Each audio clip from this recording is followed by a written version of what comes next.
Hey, Dave Molenda here, Positive Polarity Podcast. Hope things are going awesome for you. I got a great question for you this week, and we're going to unpack this. And it's really like a great question. I have great questions, but this one's really good because what if I could give you 20 leads? Would that perk your excitement? You'd be like, yeah, I think 20 is pretty cool. Well, what about 200? Or 2000. Well, I am hanging out with a guy today that is going to talk to us about how to develop endless leads. And so I'm honored to be hanging out with Lindsay Adams. How are you today, sir? I am fabulous, Dave. Thanks for inviting me. It's great to be here. Absolutely. You're the relationships guy. So tell me what's going on over at the relationships guy.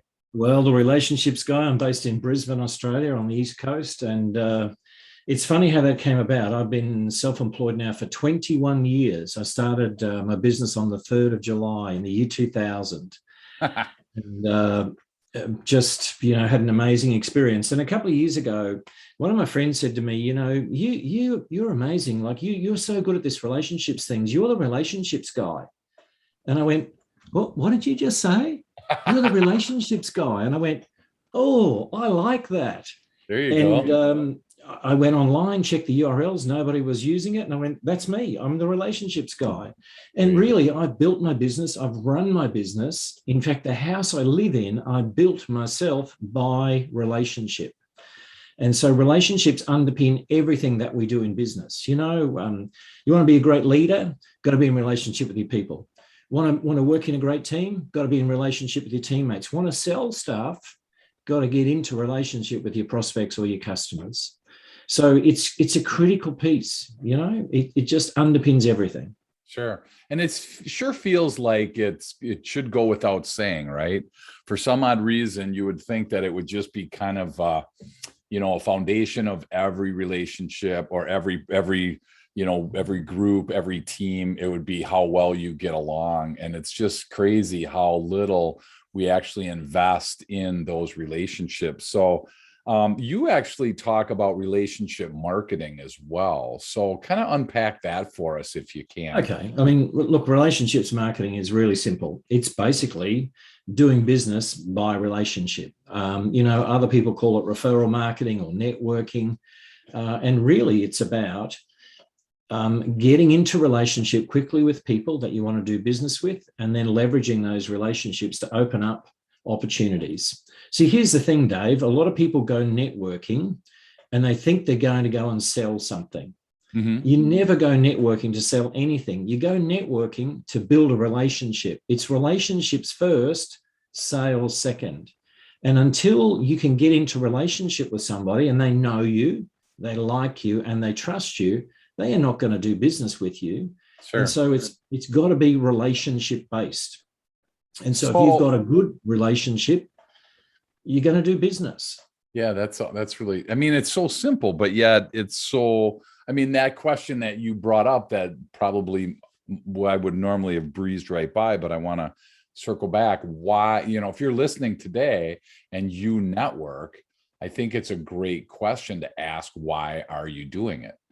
If you're doing it only to sell something, or you're doing it only to further yourself, I think you're missing, a lot of the boat, because I know for the years that I networked when I was younger, it was all about me. And as I started to understand the true meaning of it now, people seek me out because they're like, hey, I know, all these people.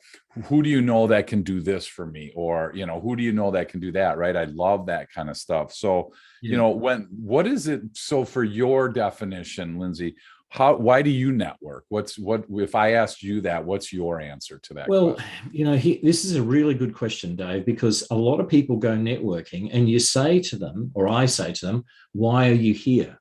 Yeah. And they go, oh, I'm here to network. Right. Yeah, exactly. But yep. What's your goal or outcome from being at this meeting today? Yep. Oh, I don't know. And so really, you've got to have a purpose, a reason, or an intention when you go out networking. You've got to have a goal. Sure. So my basic goal, if I do nothing else, I want to meet and have a conversation with 3 other people. And I want to have a meaningful conversation. Not, "G'day, Dave, nice to meet you. How are you? Here's my business card. Move on." That's not a meaningful conversation. Right. I want to find out a little about you. And I want to know about this growing on purpose. And what does Dave stand for? What does Dave value? What's your outlook on life? Right. And if I can find out some of those things, and then we've got a bigger chance of getting into relationship, and then we're going to deepen that. And then when it comes time to, maybe I float out an idea that maybe you buy something from me, there's a much greater chance that you'll be interested or willing to listen to my pitch. Yeah. Wow. So, I'll repeat it: relationships first, business second. Yeah. Well, and how do you find that balance between, and I don't know if this word is popular in Australia, but it's popular here, is stalker, somebody that kind of, how do you keep that fine line? Because I can say, I've had both of those people come up to me, Lindsay. I've had people where they walk up with their business card, and not just one, but they give you like 10 of them, right? And they expect you've never met them before, and they expect you to hand them out for them. So you have that person, and then you have the other person that like wants to know your deepest, darkest secret. And, they're kind of like, they cross that line of, become creepy, stay away. Right. So how do you train somebody or help somebody to find that middle road, so to speak? So here's the thing that's at the back of my mind whenever I'm out networking, right? I want to engage. I genuinely want to engage and create a relationship. But I'm also thinking about, can I do business with this person? Mm-hmm. Now, if I meet you, Dave, and you don't really fit my target market, so I've had a little meaningful conversation, but I'm making an assessment at the back of my mind. Can I do business with Dave? Sure. Yes, no. If the answer is no, I've got 2 choices here. I can move on, or maybe someone I know in my network could do business with you. Sure. And I'm a great referrer. And so I might keep, bear that in mind and perhaps nurture the relationship to refer you on to someone I know. And so I'm a bit clinical. It sounds a bit ruthless. However, we're all in business to, make money, but we're also conscious that we do make relationships. And I've got some great friendships with people I don't do business with, but I've got some great friendships with people that I do a lot of business with. And so it's that walking that fine line, as you say. Sure. And so, I'm always assessing, can I do business with this person? And I'll even say, Dave, lovely chatting with you. This is a networking event. I'm going to go and do some more networking. See you next time. Right. Exactly. And a lot of people don't know how to disengage. Right.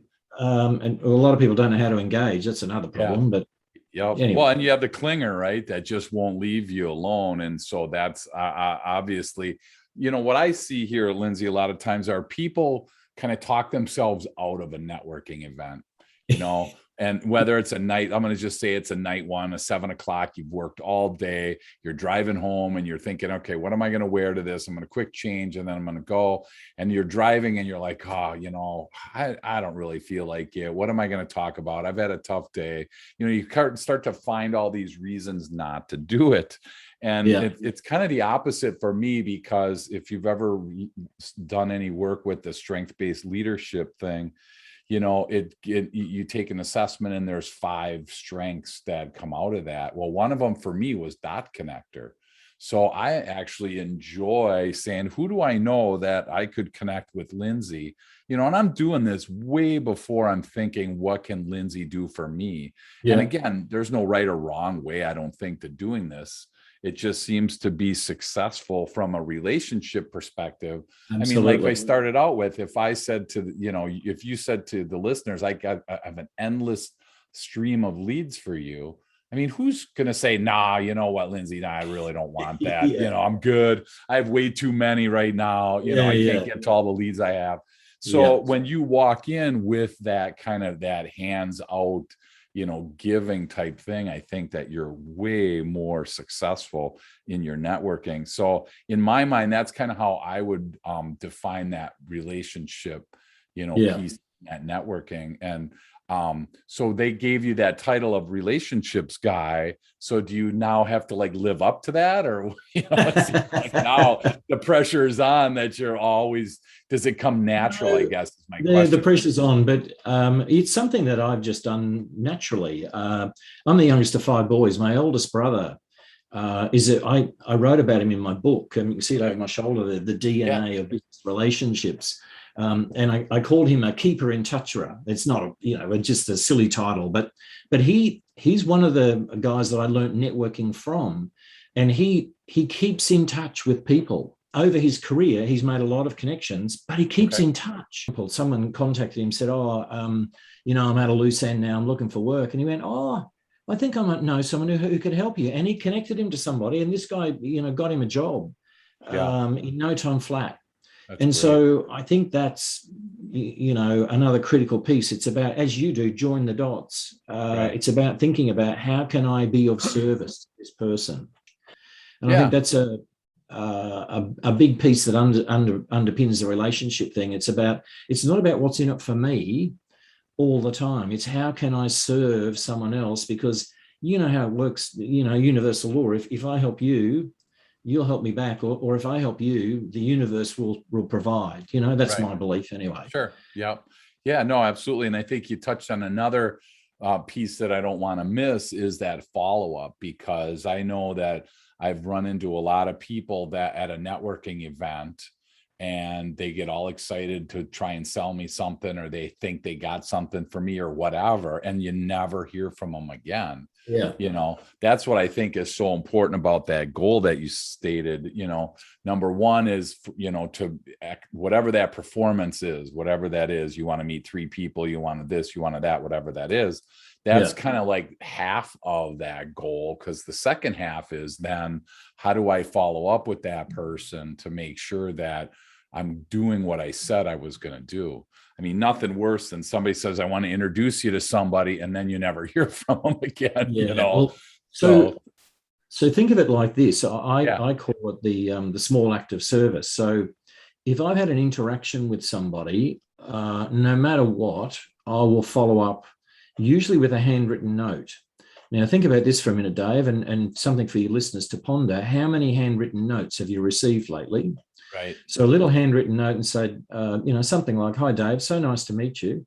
Really look forward to the next time we catch up together." Or, "Hi, Dave, here's a copy of that article I promised you. Hi, Dave, here's a copy of my book," or whatever it might be. Right. Yep. I call it a small act of service. So serving the other person in some simple way, it's follow-up. It's the same thing, but it really, again, cements or deepens that relationship.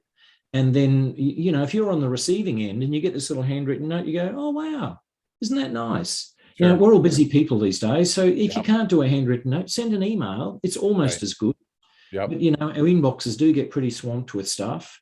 But that little act of follow-up, it makes such a difference. I couldn't agree more.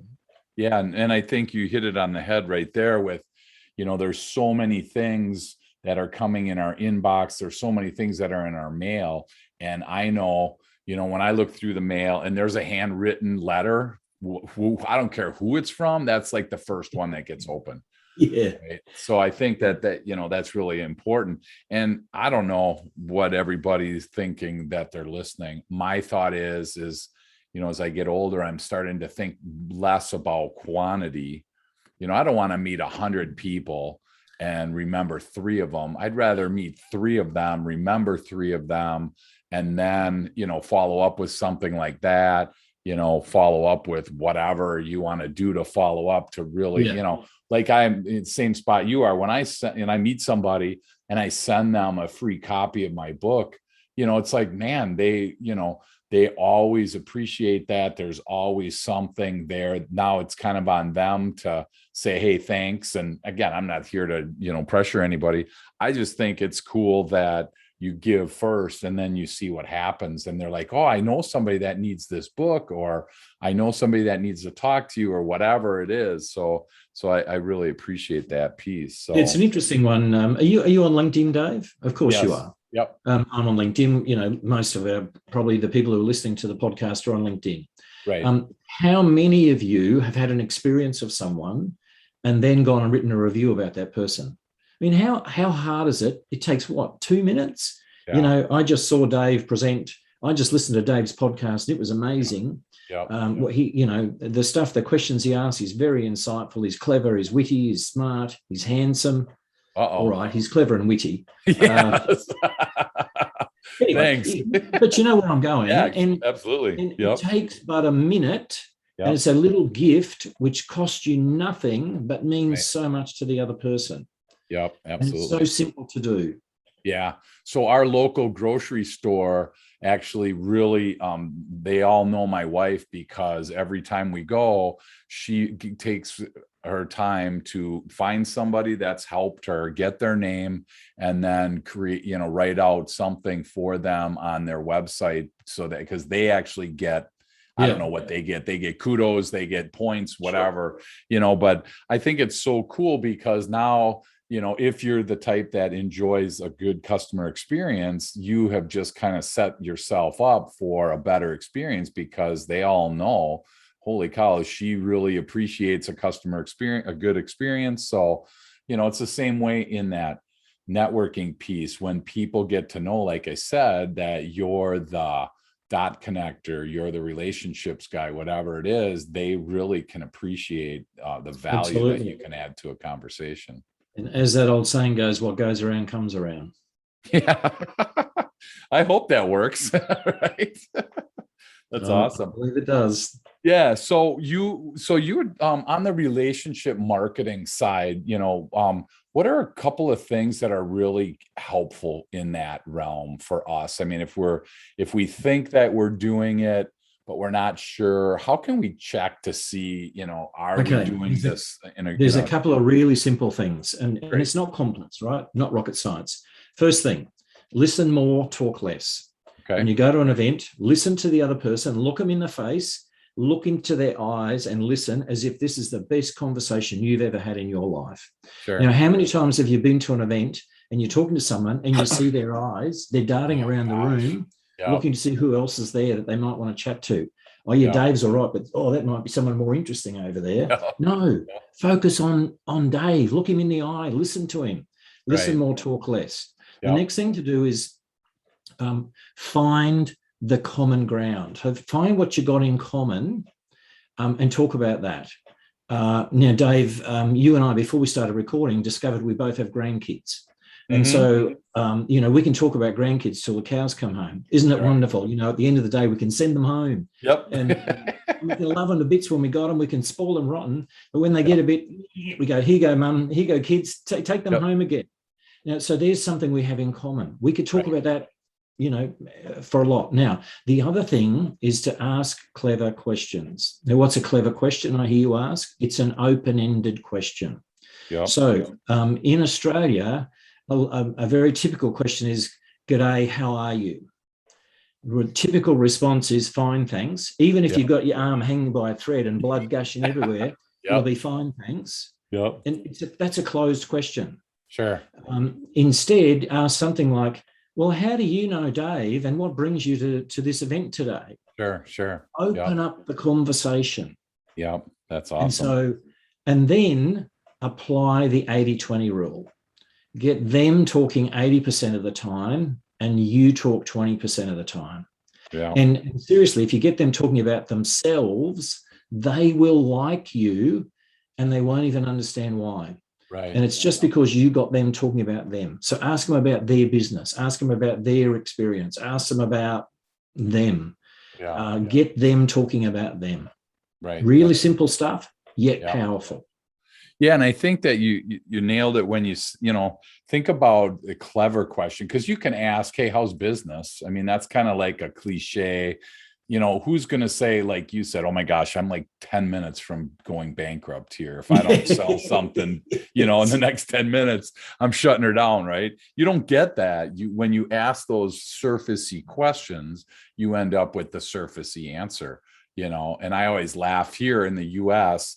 I ask, how you doing? And they go, not too bad. And I said, so you're doing bad, but you're not doing too bad. So, you kind of, I don't want to go in that with people. So I try and say, what's one thing you want to accomplish in this, meeting here today? Or, what does your ideal target market look like? Try and get them to open up, like you said, because people love to talk about themselves. And if you're struggling at your networking event because you don't know what to ask, then come up with 5 questions on your ride to the networking event that you're going to start to ask. And target market, you brought it up before, and I want to kind of circle back to that. That's really an important piece of marketing. So why not utilize that and help yourself understand what their target market is? Because maybe you can connect some dots. Maybe you're their target market. I mean, you just never know. So I appreciate Dave, that. I want to share a concept with you. I wrote about it in this book, The DNA of Business Relationships. And I talk about the key 4. Now, simple concept. There's you, and there's 4 other people. This is your target market here. Okay. So you find 4 other people that share your target market, but do not compete with you. Okay. Really simple example, real estate agent. Sure. Who's the target market? Young couple want to buy a house. Okay. So great. Real estate agent. Who else? Who's in his key 4? Well, he's got to have a legal guy, solicitor, someone who's going to look after the conveyancing of the property. Mm-hmm. Probably an insurance guy, someone who, will want to, they'll need insurance for the property. Sure. Maybe a building and pest inspector, maybe a pool guy. Can you see that simple concept? They all want to work with this young couple, right? And they can refer business to each other till the cows come home. Yep. And so that target market concept, if you can get clear on that and then figure out who's your key 4 and invite them to join, it's a formal arrangement. I want to give you an endless supply of referrals. Are you up for that? Oh, yeah, sure. Great. Yeah. Here's how it's going to work. There's going to be 5 of us in this group, and we are going to work hard to support each other. You're going to look out for business for me, and I'm going to look out for business for you.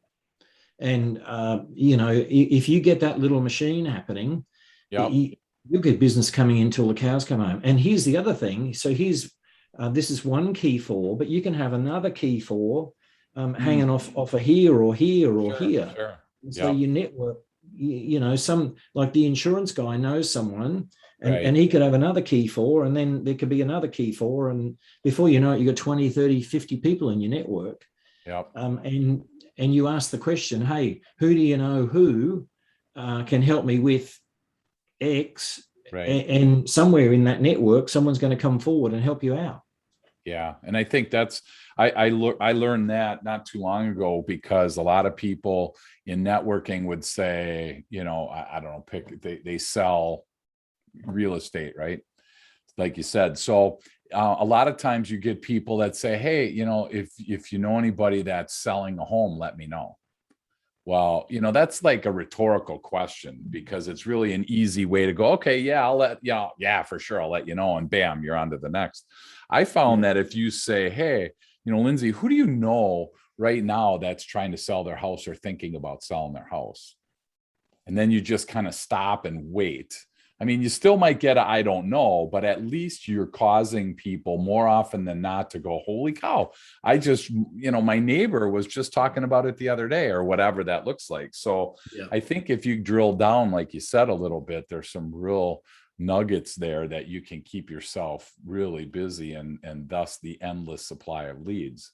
I think it makes sense for us to put a caveat here, though, too, is that, there are people, and I've been in networking events, and I'm just going to use the insurance company. Don't call me and bother me about this, but it seems like an insurance guy sometimes they have this expectation that you're going to dump your insurance company that you've been with for 20 years because, you just met this person, right? Yeah. So I think we also have to have a realistic goal. It's not like I want to convert 3 people to business by noon, but I want to, whatever that looks like for them. And so I think it's really helpful to have those really solid goals in that. And again, I just go back to the target market piece. So how important is target market to you in relationship marketing? It's critical. Again, when I'm at an event, as I said, remember, when I'm talking to someone, I'm assessing, can I do business with them? So I'm thinking, are they in my target market? Mm-hmm. And so it's really critical that you be clear on who your target market is. And I've spoken at a lot of conferences, and I do examples around target market. And I say, I want you to write a sentence that describes your target market. And I did this one time, and a financial planner, he said, I want to work with young professionals. And I said, okay, what's a professional? Oh, well, accountant, lawyer, architect. Okay, I get it. What's young? Oh, up to 40, 20 to 25 to 40 bracket. Okay. Sure. And he said, now the one partner's they've got to earn between them at least $200,000. Okay, so you can see how we're getting tight here. Yep. And I said, okay, anything else? He said, they've got to be willing to invest or take risk. Okay, so he'd really thought about it. And I said, okay, sure. Can I ask you a silly question? He goes, sure. And I said, if everyone who met that description lined up at your door right now from Australia, could you handle that business? He went, oh, no. Oh, yeah. And I said, okay, what if we put a geographic ring around it? And he went, oh, okay. And I said, if you worked with anyone within a 20-kilometer radius of your house, or a 20-mile radius, if we're talking US terms, sure. Who met that demographic or that target market, would that work? And he went, oh, yeah, I guess. And so it's just useful to think about who's your ideal client. I mean, just think about the people that you've been working with, who brings you the most joy, who brings you the most revenue, who's the easiest to work with. And start to think about those people and use them as a model for your ideal target market. That's awesome.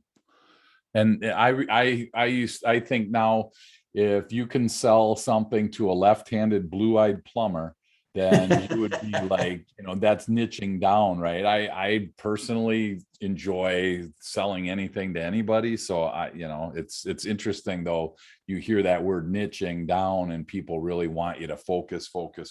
And like you said, in order to be successful for a lot of people that are very, honed in on that makes sense that there's a dollar amount, there's a location, there's an age, there's actually a personality where they are comfortable you taking risks. So, but how do you find that, as we start to come in for a landing today, how do you find that type of person? I mean, obviously some are easier than others. So I'm just curious how you drill down like that. What I do with a lot of people when I'm working with them to help them identify their target market is actually just to get them to think about who's their best customer.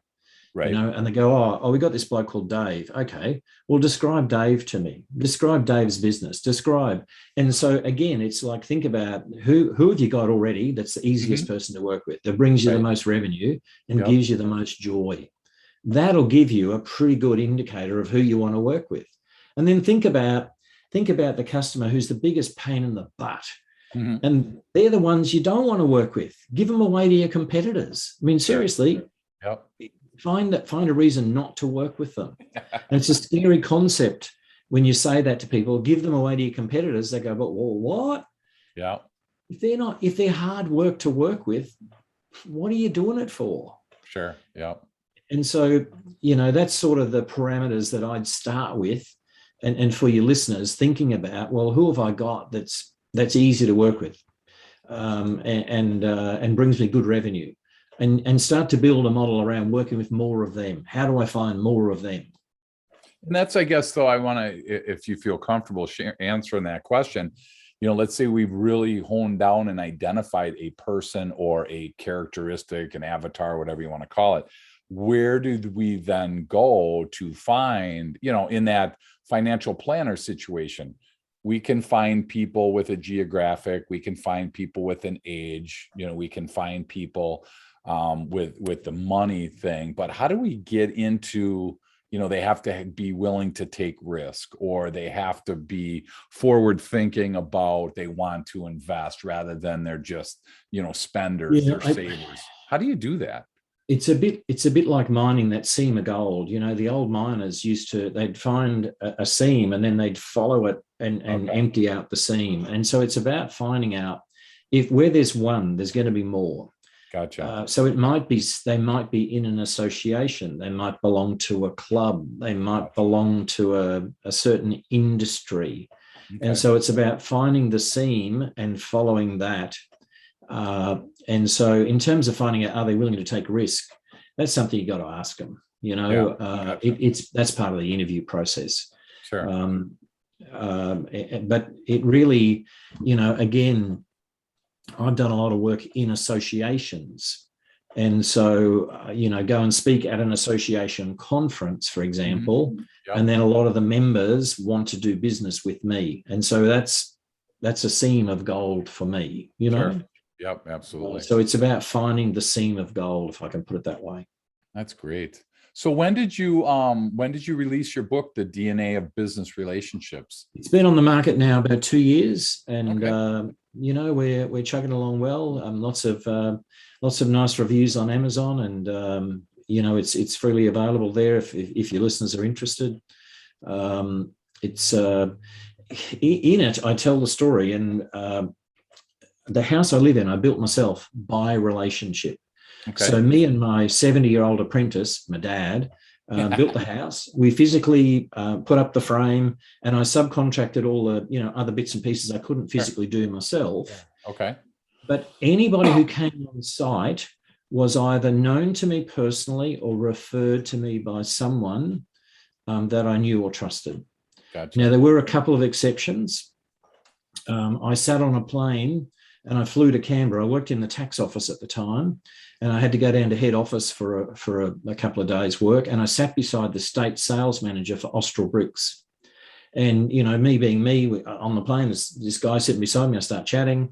And I said, "What do you do?" He said, "I'm a state sales manager for Austral Bricks." And I went, "Bricks?" And we started talking. And when the plane landed, he stood up and he opened up the overhead locker and he took out his briefcase and he handed me his business card. He said, "When you're ready, call me." And I had this kind of naive look come over my face. And he said, "When you're ready to buy your bricks, call me. I'll look after you." And man, did he look after us. We got a red hot price. Great. And it was just because I'd had a conversation on the plane. So think about that, that again, that relationship. Yep. So I got 2 more questions, then I'm going to let you go. Okay. What is Lindsay Adams' tip of the week? Tip of the week is to stay in touch with your network. Now, everyone's got one of these, a mobile phone. For all your listeners now, go and open up your contacts and start scrolling through, and I guarantee you'll find names in there and you'll think, "Oh my God, there's Dave Molenda. I haven't spoken to Dave in ages." Yeah. Stay in touch. Yeah. So just go and find 3 people you haven't spoken to in the longest time and give them a how are you call. That's great. "G'day, Dave. Lindsay here. How are you?" Yeah. That's all you need. I'm not "G'day, Dave. Lindsay here. What do you want to buy? I really need some business." Yeah. Just how are you? Yep. And think about in COVID times, I've used this quite successfully right across COVID, just staying in touch with people. Sure. How are you going? Yeah. And it's turned into so many opportunities. It's incredible. So there's one good tip. Just stay in touch. Awesome. That's a great one. Great one. Thank you for sharing that. So here's the fun one. So what's one thing that most people don't know about you that you feel comfortable sharing? Gee whiz. One thing they don't know about me. I am a chook farmer. A what farmer? Chook farmer. Now that's an Australian word. I'm a chicken farmer. Oh, okay. We call them chooks. Okay. In Australia, we are the short and the length and everything. So your name, you already call yourself Dave. If you introduced yourself to me as David, the typical Australian response would be to call you Dave. Okay. So we would either shorten your name or lengthen it. Okay. And so chickens become chooks because it's shorter. and I have a herd of 6 chooks. And they call it a herd? Come on. These must be big chooks. So I get fresh eggs every day. I love it, and I love my girls, and I love them, and they look after me, and I look after them. So there you go. That's something that not many people know. That's pretty cool. Awesome. Well, thank you for sharing that. So, if you're listening today and you think that you're a good networker, and some of the stuff that we talked about today kind of inspired you, I'm just going to encourage you to take that next step. Jump on Lindsay's website, give him a call, talk with him. He's the relationships guy, so how hard can it be to talk to the guy, right? But I think that we all can learn from this, and we can find ways to improve our networking. We can find ways to improve, our relationship building, because again, like we started with, is if you want endless leads, Lindsay just shared with you a really great way to do that. So Lindsay, if people want to learn more about you, they want to get in contact with you, they can either jump on a plane and fly to Australia, but there might be an easier way. What's the best way for people to connect? Look, the simplest way, you can email me, and it's really complicated. Listen carefully. It's lindsay@lindsayadams.com. My website is lindsayadams.com. It ain't rocket science. I'm on LinkedIn. I'm on Facebook. All the usual stuff. I'm in Instagram. Blah blah blah. Awesome. But yeah, look. Would love to hear from your listeners. If there's any way I can support you or share information with you, would love to do that. Excellent. Thank you so much. And if you are interested in learning more about that 5 parts of your marketing, you and 4 others, it's in his book. And like he said, it's on Amazon. So it's a great spot. It's called The DNA of Business Relationships. So again, thank you so much for investing some time in us with a simple concept of endless leads, but I think you showed us some really good ways to do that. So I'm going to give it a try, and I'll keep you posted on how it works. And if you're listening and you try it and it works, then it was my idea. If it didn't work, then it was Lindsay's idea. Okay. So let's just put that out there. So awesome. Thank you so much, Lindsay, for sharing this today. And I appreciate all that you're doing. So it's been a pleasure, and thanks for the invitation to be here. Absolutely. We'll talk again soon. Okay.